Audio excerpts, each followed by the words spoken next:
Hello, I'm Daniel, and welcome to the Emunah Project. We here at the Emunah Project are continuing in our series of videos with respect to inspiration, education, guidance, advice, and I'm reminded of the story of the Chazon Ish, who was once called out of town to make a ruling with respect to the kashrus, the kosherness, for lack of a better word, of an ox that was slaughtered. Apparently they had found some sort of adhesion on the lung and they weren't sure, is it kosher, is it not kosher? And so they called him the Chazon Ish. He walked to this town, going through a shortcut through a dense forest.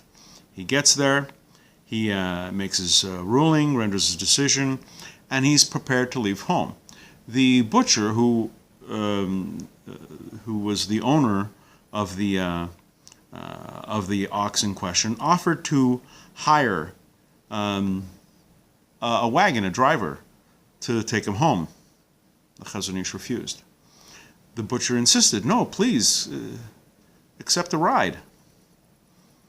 The Chazon Ish declined, despite the butcher's continued insistence. The Chazon Ish said, do not think that my refusal stems from righteousness or pretentiousness.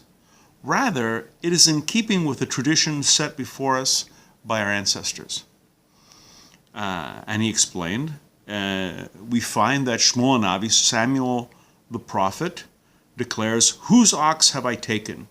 Or whose donkey have I taken? Now, could anyone think for a moment that the great prophet Samuel would steal somebody's property or take communal property without permission?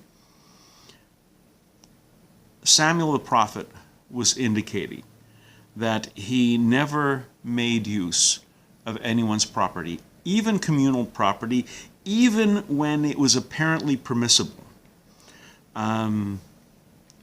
We learn from this that when a rabbi, a rav, a religious leader, a spiritual leader, accepts a token of appreciation, or uses, the company car or whatever, he compromises himself as an individual.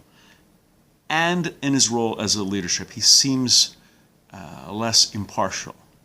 So one has to be, when one is in a position of leadership, one has to be very, very careful to be above suspicion, above any kind of thoughts that, oh, well, he got this for that, he got that for making a decision one way.